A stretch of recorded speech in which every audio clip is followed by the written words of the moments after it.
This is the third video in scaling your property business, and in this video I'm going to cover three really important things for you. The first one is maximizing your time, both in terms of time management, self-management, but also delegating tasks.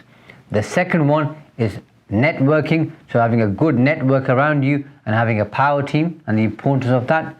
And third, making sure that A, your properties are in good repair, but B, keeping good records and making sure that you are on top of your finances, because most businesses struggle or go under because they've not kept on top of their finances. So finances are the blood flow of any business, and that applies to property more than, if not as much as, any other business.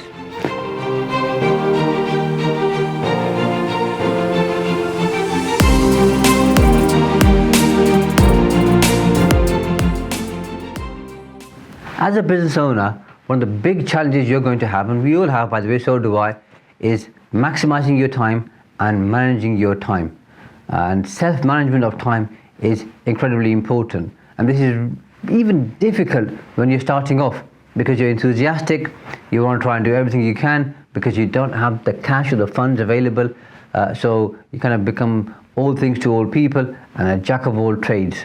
And as tempting as that is, I think if in your mind, the main thing you want to do is scale up, which most people do want to do to some extent, depending on their own situation, enthusiasm, circumstances, aims, ambitions, objectives, is even if you can't afford to employ somebody, you should look at the gig economy, so freelancers, subcontractors, outsourcers, and there's lots of websites out there which offer these people, but there's also people locally you can find and nationally who can do some of the work for you. Because I think you want to make sure you have enough free time so you're working on your business to grow it, rather than just being a busy fool where you're trying to do anything and everything to save money. And there has to be a balance there, and this is why I think it's incredibly important to be strategic in terms of where am I going, how am I going to get there, and what do I need in order to get there, and most importantly, how do I know I'm there. So those are some of the things that you ought to be thinking about, and manage your time effectively and keep kind of the big picture in mind, and make sure you're working towards your business plan. Because unfortunately what I find is, having been in business for the best part of 20 years now, is most people's business plan never becomes reality, because they're good at articulating what they want sometimes, but not so good at making it happen, because they deviate or they don't stick to what they said they would do. And of course, life's fluid, business is fluid, things change, but if you have a clear strategy in terms of where you want to get to, then I think it's important you stick to it. And if you change direction, there should be good reason for you to do so, because the last thing you want is work all year, and at the end of the year think, well, I haven't made that much progress really, and what I wanted to do I didn't achieve because I got too busy doing the things that I shouldn't do. So delegating is an art, it's a skill, and there's only one way to learn it, which is do it. So give away as much as you can to other people. And what I found through my experiences is, initially I thought nobody can do the jobs as well as I can. Now I'm at the stage where I know there are people who can do most of the jobs in my business much better than I can. I have to find those people, support them and challenge them at the same time, and let them do what they do, and the outcomes are better than what they would be if I did the work myself. So delegate as much as you can, that's important. And as we're talking about delegating, I'll share an example with you. So I spend a lot of time on Rightmove, Zoopla, talking to agents, looking around properties, and like most businesses, in property, sometimes you have to kiss a lot of frogs before you find a prince. And by that, what I mean is, sometimes you end up spending hours on websites, talking to people, looking at properties, 10, 15, 20 plus properties, before you find the one that you're looking for. And that was taking me hours every single week, because we do quite a few deals. And then I came across deal sources and started working with them. Now, not all deal sources are deal sources, and not all of them are what they make out to be. So your job is to find one that's really good. And through time, I found a couple of really good ones. So now I save a lot of hours every single week, because my deal sources know what deals I'm looking for, what areas I'm looking for, what my budget is, how I want to structure the deal. So they do all of that homework for me, present deals to me, and then I decide whether the deal works or not in terms of my own specific criteria, but also then looking at the margins by doing an appraisal. And I think you should do the same if you're serious about scaling your business. Now remember, the last project I did was for 21 flats, which is a conversion. From that, I jumped to a 49 home new build project. That's a massive increase in terms of scale and size.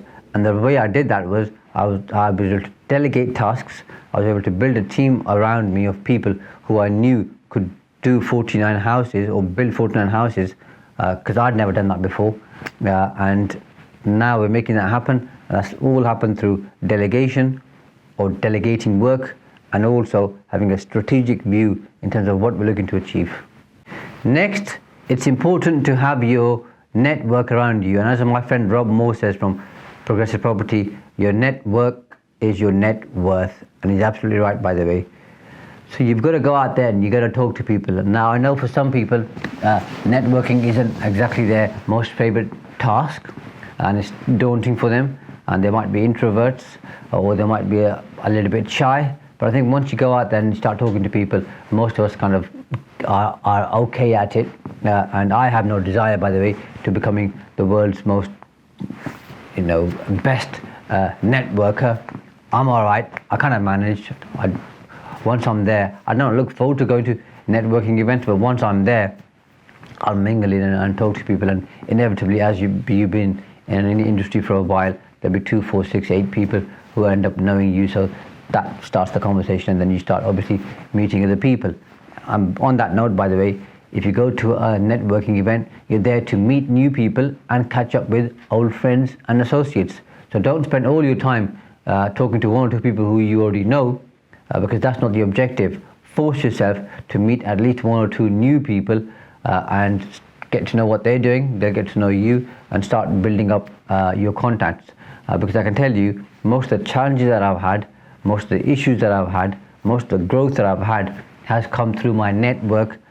Because if I can't solve something, I'll go to the network and they'll help and support me. If I need a certain person to do a job and I can't find them, my network will find them. This could be deal sources, this could be brokers, this could be contractors, subcontractors, electricians, plumbers, anything and everything that I've needed, from a website to email marketing, social media marketing.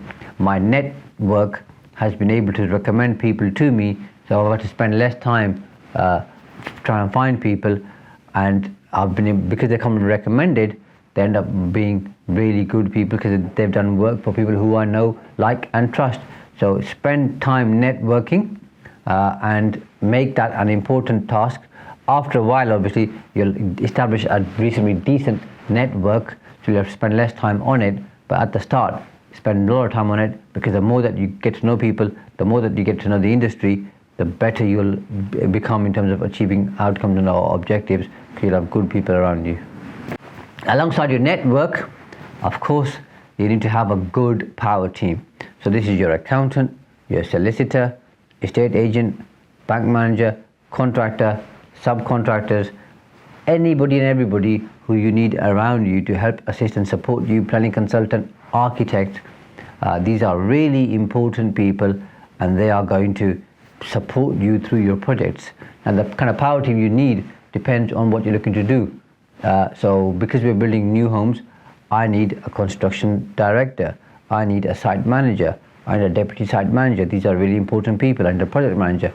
Now if you're doing flips, you won't need these people, but you'll need a good builder, you'll need a building surveyor, you may need an architect if you're doing an extension or you're adding value, you may need a planning consultant. So you need to make sure your power team complements the kind of work that you're looking to do. And it's important to have them on board, because you don't know everything, and you need experts around you who do know stuff that you don't know, so they can help and guide and direct you towards what you're looking to achieve. And building a power team takes time, and the people who are in my power team might not be right for you, by the way, because I work in a particular way and I communicate in a particular way. and those people gel with me, you'll have a different way of working, you'll have different values, so you need to find people who fit in with your values, fit in with the way that you communicate, fit in the way that you work, fit in with your goals and aspirations, and it takes time to build a good power team, but once you've got one, boy oh boy, are you going to really make some good progress. So spend time in creating a really strong power team of people who have your best interests at heart. As you scale up, one thing you'll have to do consistently is repairs and maintenance. Now there's nothing worse than having a neglected property. So I think it's incredibly important that you do your repairs and maintenance as you go along. Look after the properties, because if you do, you'll have tenants who stay with you longer. You'll have properties when they become vacant, if they do, which will be let out quicker. And if you don't repair stuff, as you know, things get worse. So something like, let's say, a few damaged tiles on the roof might cost you, let's say, £500 to repair. I'm just making up the number for the purpose of this video. And if you neglect that and leave it, before you know it, the entire roof or half the roof needs repairing, and it's been leaking, and then the internals, then the ceiling, the walls, the floors need to be replaced or repaired. And so a £500 job now becomes, let's say, a £15,000 job, and you don't want that. So repair your properties regularly. I can tell you, the people who do repairs regularly end up having tenants for longer and end up having really good properties. So yeah, I think that's important to budget that in your accounts and in your affairs, so that you spend enough money on keeping your properties in tip-top condition. Alongside that, it's important to keep good records. So from a financial point of view, you can use things like Xero, QuickBooks, and then there's other software if you're managing your own properties, or if you've got a letting agent, they'll do that bit for you. But having a good record is incredibly important. As we progress, you've got something called Making Tax Digital. So depending on the size of your business, you have to file quarterly returns anyway. But even if you don't meet that particular criteria, you need to make sure all your records are kept in one safe place, and everything is done properly, so that you can file your accounts. If HMRC look at your affairs, everything's in order. But most importantly, you know where you are. The one thing that never fails to surprise me is when I ask most business owners how much profit they're making, they say, I'll tell you at the end of the year when my accountant's prepared my account. Well, that's the worst answer you can give me, really, because you should know on a month-by-month basis exactly where you are in terms of income and expenditure. So at the end of the month, give yourself 2 or 3 weeks, a week if it is better, but give yourself a couple to 3 weeks to do the previous month's accounts, so you know exactly how you've performed. So by month 10 or 11, you should know what your end of year profit is going to be, because you're nearly at the end of the year anyway. That way nothing comes as a surprise. If things aren't going to plan, you're giving yourself many more opportunities to change direction and achieve the targets that you set out at the start of the year. If you wait till the end of the year is gone, and then your accountant says you've made, let's say, 30 grand profit, and your target was to make £90,000 profit. Well, what are you going to do about it? Nothing, because the year is gone. But if in month 1 you're not on target, month 2 you're not on target, then you give yourself another 10 months to change things around, to help you catch up with the first 2 months, but also get back on track to hit that £90,000 goal, using my earlier example. So it's important to keep records for compliance purposes, but most importantly for your own purposes, so you can track exactly how you're doing, and then you can have meaningful conversations with your accountant and your team, or your finance director, depending on the size of your business, to say, now how do we make sure we're consistently hitting our targets, achieving and overachieving on a monthly basis. What's really important is that you're not in this alone. Remember, there's a lot of property investors in this country, and most of them start off being accidental landlords, and then some of them go into property as a full-time or a part-time business. So you don't have to know everything yourself. You can have a good network, have a good power team, join groups on social media, build connections, make friends. You're going to enjoy the journey, and you don't have to do everything on your own. other people have usually been down the path that you're going. Yeah, their situation, their circumstances might be different to yours, their background might be different to yours, but usually that you'll find plenty of common ground. So you don't have to do it all alone. That's really important. But alongside that, every property deal ends up being different for a number of reasons. So you'll come across new challenges, and challenges are good because in order to grow, we need to address challenges and overcome challenges. And it's not about overcoming the challenge, it's about what we become by going on that journey and going through that particular process.